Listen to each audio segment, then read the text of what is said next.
Good morning. So I want to do a video today that is kind of a roundup, but is also a bit of hope. I hope for Ukraine, because I want to say to Ukraine and its fervid supporters that I absolutely think that Ukraine still has the capacity to win this war. But the first step of that is realizing who your friends are and realizing who your enemies are. Now, as a woman who has a vested interest in things like the rights of children, the trafficking of women, the life expectancy of populations, those are the things that I personally look at when I look at the benefits of a country, of its stability, of how kind it is to its own people. Obviously here in the West, we've seen those living standards drop significantly.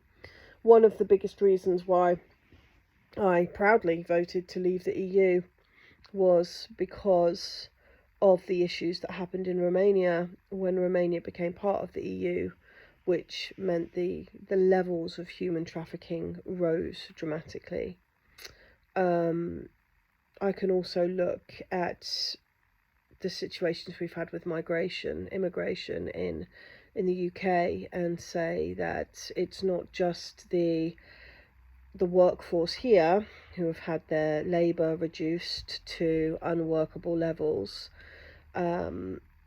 It's also the people who are funnelled over from abroad and expected to work for pennies that I have and take great exception to.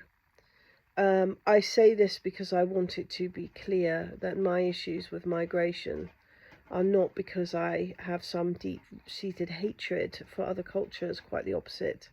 My issues with immigration are because I believe that when immigration is accepted and free, it does two things. Firstly, three things, shall we say.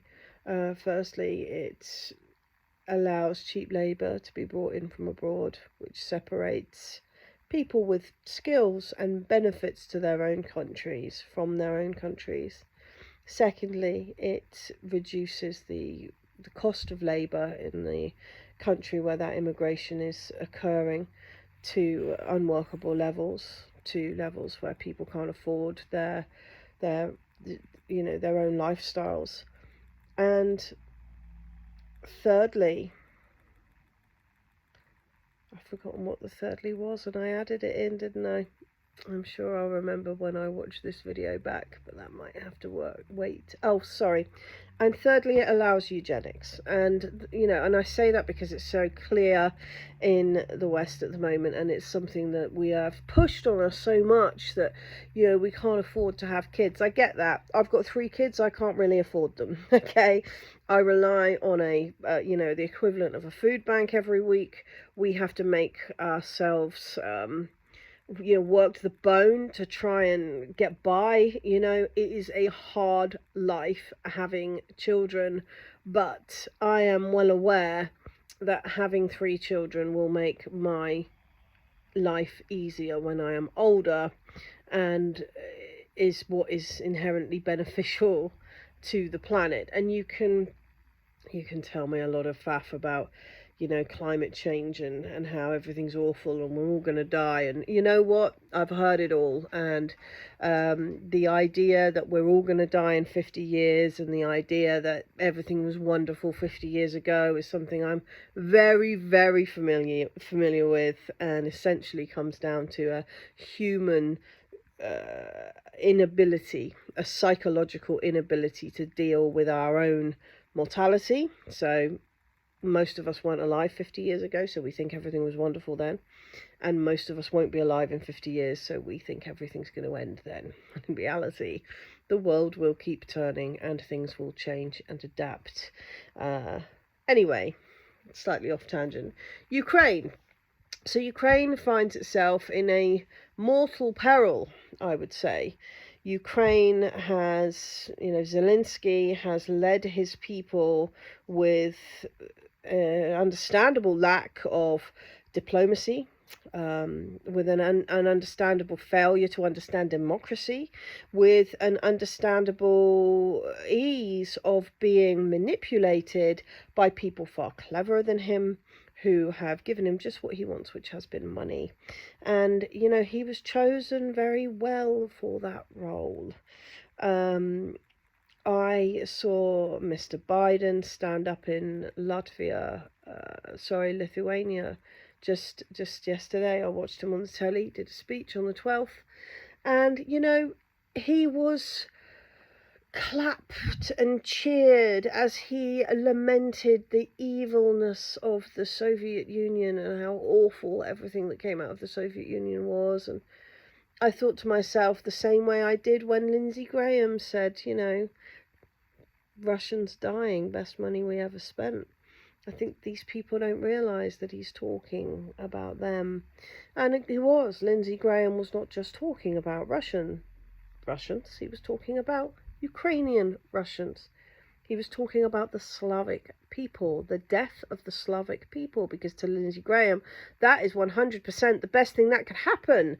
The reason why America achieved so much after the Second World War was because it lost less men than other countries. That is the reality.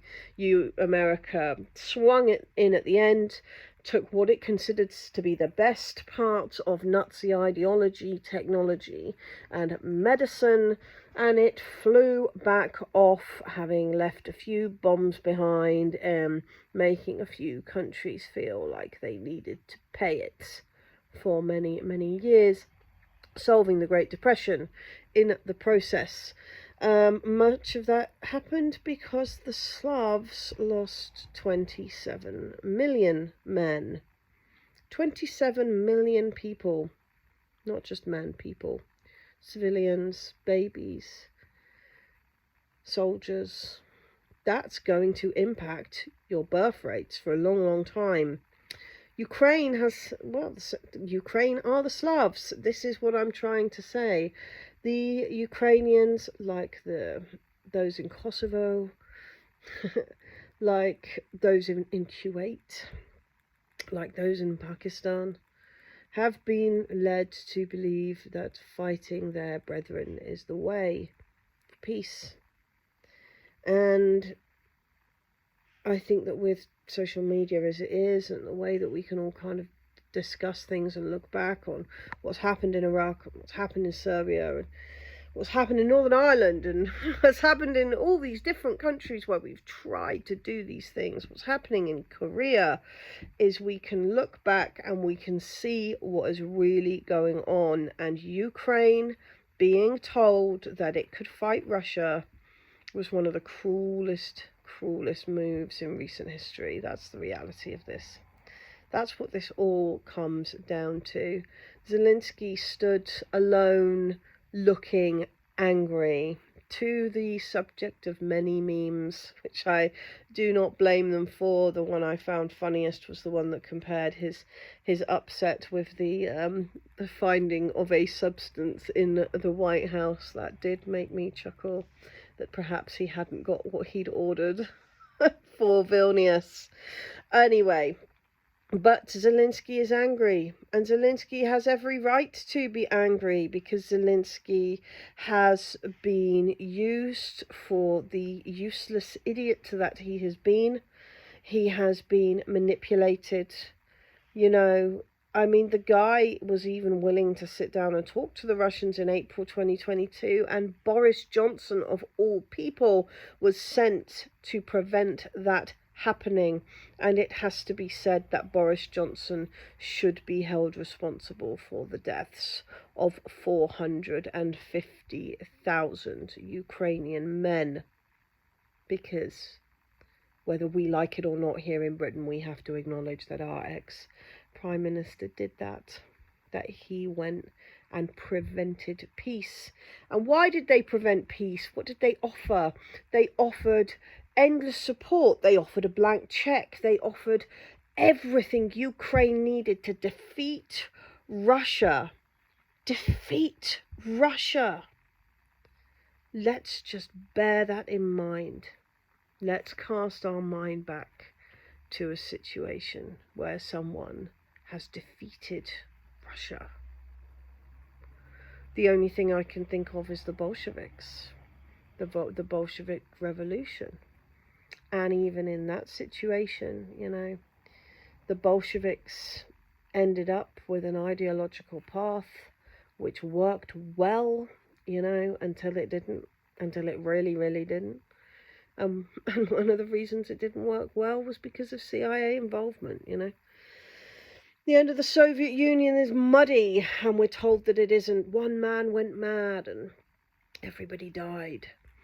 And in actual fact, a famine hit the whole of Eastern Europe, when in actual fact, there was massive Russophobia, there was massive sanctions and issues from the West that made those people's lives incompatible with life, you know.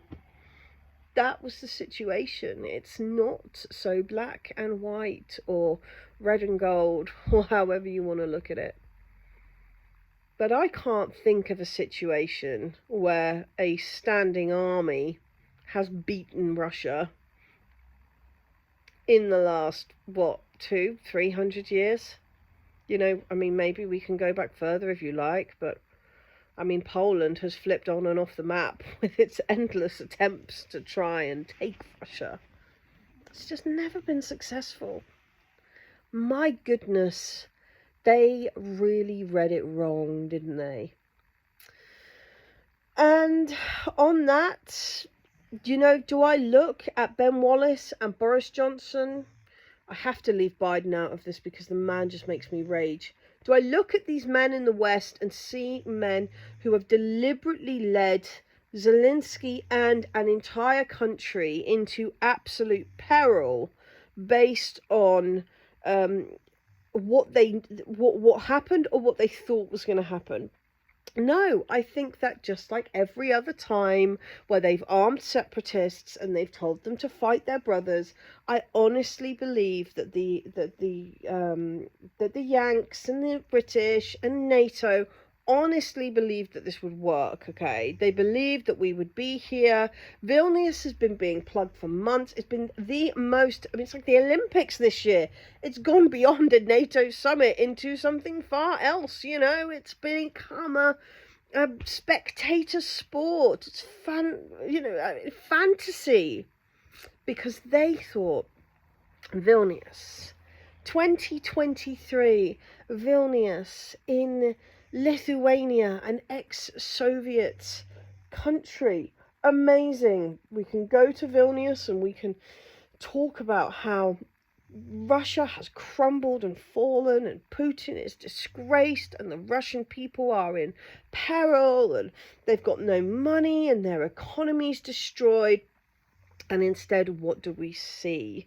We see a desperate scramble to pay off Erdogan, who is the easiest man on earth to pay off, in order for him to talk about something other than Ukraine, anything other than Ukraine. Just say that you're going to accept Sweden, even if you're not going to, so that we can just talk about how NATO's still marvellous, even with this defeat. And that is what this is. It is a defeat. And, you know, Ben Wallace has made comments about not being an Amazon delivery guy. And Zelensky has publicly stood up and said, what should we do? Say thank you to you every morning. You know, and he's right to be angry. And the West forgets this because we are annoyed that our money has been given to Ukraine. Rightly so. But we shouldn't be annoyed with Zelensky. Zelensky is a puppet. He is actually a clown.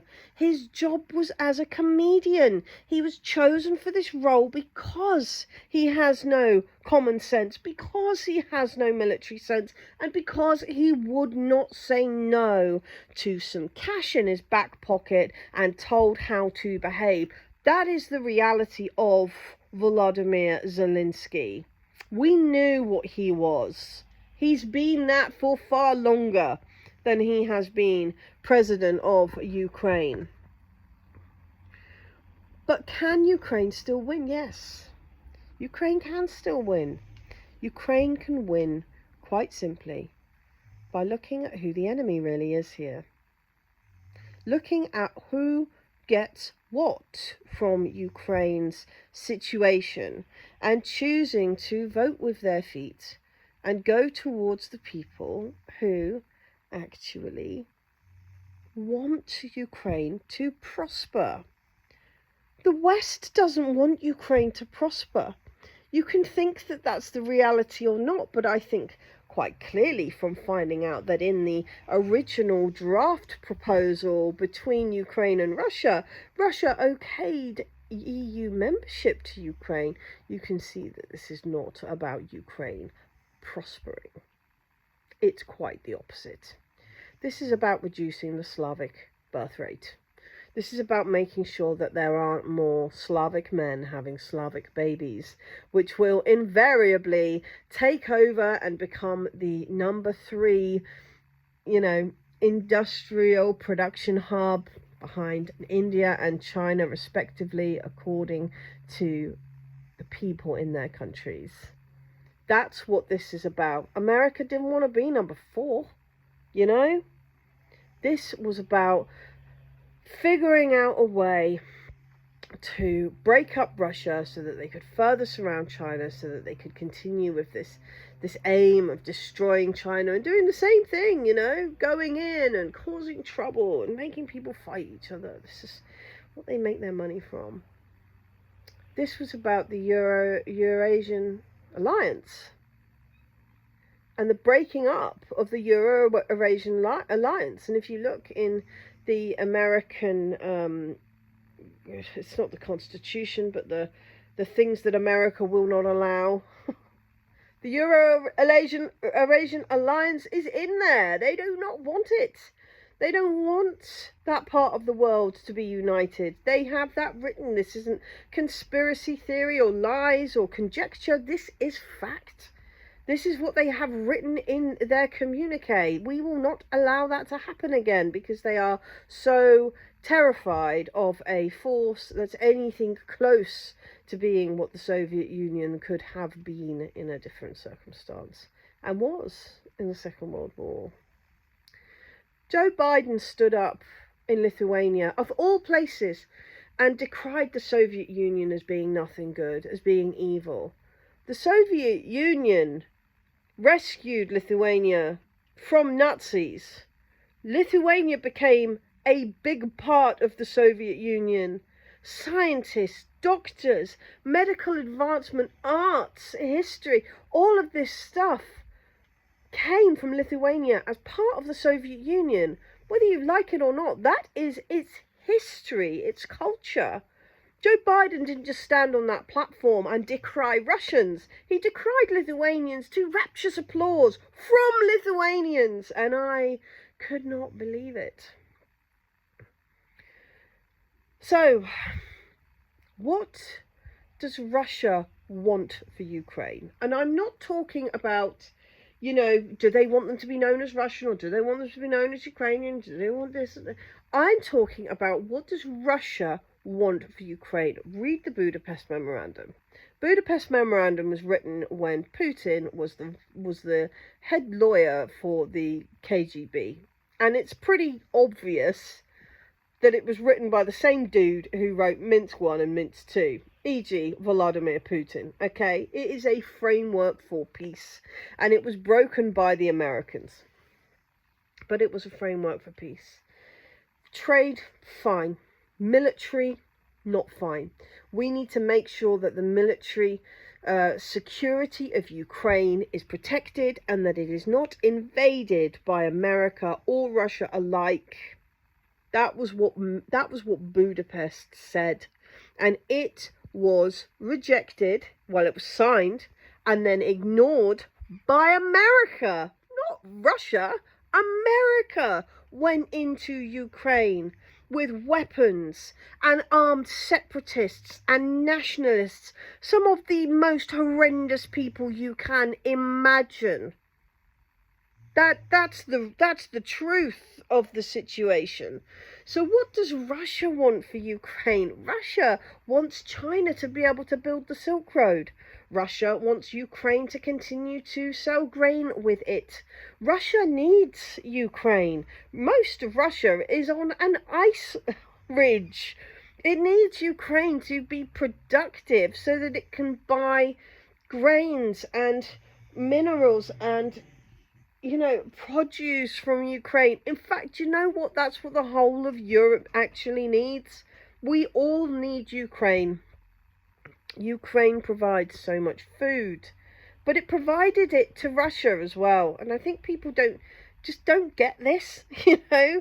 Russia needed Ukraine to be productive, needed Ukraine to be focused, needed Ukraine to be a manufacturing hub, and most succinctly needed Ukraine to be safe so that Russia could trade in and through the Black Sea and have that be safe and have Crimea be safe. That's what this all comes down to, man. The fact that America doesn't want Ukraine to be safe at all. America wants Ukraine to be a thorn in the side of the Slavs because it doesn't want to be number 4. And that's what this all comes down to, is people's arrogance and head trips and vanity. Who cares if you're number 4? You're probably the country that's got the 4th most amount of people on it. Cool. Go and be number 4. Why would that even matter? Why does who's the biggest and the best matter? And why have Ukraine allowed themselves to be manipulated into a position where they think that making America the best is worth losing 500,000 lives? And that's not even counting the men who no longer have legs, you know, the people who have fled their countries and think they will never return, the children who have been trafficked, had their organs taken out. I mean, Ukraine has become a real problem for the whole of Europe and Russia. And yet here we are. So that's how Ukraine wins. Ukraine wins by realizing who the actual enemy of it is. Who gains the most from Ukraine being in a state of chaos? America. Who gains from Ukraine being a peaceful farming community? Everybody else. That's the reality. So all these people that storm me on TikTok and scream Slava Ukraini and all these other Bandera statements and call me a traitor to the West. Do you know what? If acknowledging that the best thing for Ukraine is that it can farm and live peacefully, and that the answer to it doing that is actually under Russia and not America, then I put my hand up and say I'm a traitor to the West, because actually I think my safety and my security and that of my children is best when we do not have a hugely chaotic, disorganized child human trafficking and weapon trafficking hub on the borders of our continent. That's honestly how I believe. Apparently that makes me evil. Fine, whatever. But I plead with Ukraine and her supporters. Stop this now. You've gone to Vilnius, you've seen how you're treated when you're not useful anymore. Vilnius made a few things very clear. As I said in my last video, it made it very, very clear that the West do not fear Russia at all. There was no ounce of, oh shit, yeah? And there would be. If there was a threat from Russia to the West, trust me, Vilnius would have looked very, very different, because Ukraine is losing in Ukraine against Russia. It is absolutely being destroyed in Ukraine against Russia. And even when they make desperate attempts like they did on the eve of Vilnius to try and take small villages, they are they have failed. You know, there was a massive outcry because they'd taken some trenches. Those trenches turned out to be booby trapped. Hundreds of men lost their lives. This is what we're watching here. And I try and, oh, I get the highlights, but man, it is difficult to hear. It is difficult to hear that there are men and boys and women in a country that we have filled with just enough ammo to kill themselves all, but not enough support to actually, you know, to actually beat Russia, as if that's in any way possible. NATO can't beat Russia, we know that, or they would be there. They would have gone in and they would have done it. There is absolutely no way. NATO cannot beat Russia, and that's fine because NATO has nothing to fear from Russia. All it needs to do is stop this ridiculous arming of separatists and starting wars abroad. There are some glimmers of hope there. I mean, a number of people. Macron, for a start, has said not interested in any more outposts of NATO. This is far away and beyond the actual defence of our borders. And as we can see from Ukraine, you know, like every other war in the last 75 years, they've all been because of NATO, not in spite of it. It's not defended anything. It's made us all far less safe. So Ukraine, you just need to realise who the true enemies are here, and turn your attention to peace. Phone the Chinese. Phone Duda, you know. Phone anybody and get people to have a chat with each other. Someone on the West, probably not Duda, probably Schultz or Macron, and someone who can help you deal with Russia. The Chinese would be perfect. Modi, even. You know, if you think the Chinese are too far, you have to go and speak to some of these people that have offered you a hand out of this and work out an economic, peaceful end to this. And the only space for an economic, peaceful end to this is with Russia and BRICS. That's it. They are the ones that can offer you an out-ramp. They can offer you a way to, you know, develop your industry again, your trade again, and it not be owned by American multinationals. That's very important, because that needs to just, that can't happen. It would be better at this stage for Ukraine to completely lose Ukraine, so that the people of Ukraine didn't have to live under a debt bondage to America. Let's make that very clear, okay? That is what Ukraine is fighting for, is to be in debt bondage to America. No, just say no, all right? Have some bollocks. Turn to your brothers and say, we were duped and we need help. And I think it will be there, because it's not in anyone's interests for Ukraine to stay at war. It's not in anyone's interest for Russia to stay at war. And there is an incredibly easy and incredibly peaceful out here that I really, really hope Ukraine takes, because wouldn't that be fabulous? Wouldn't it be fabulous?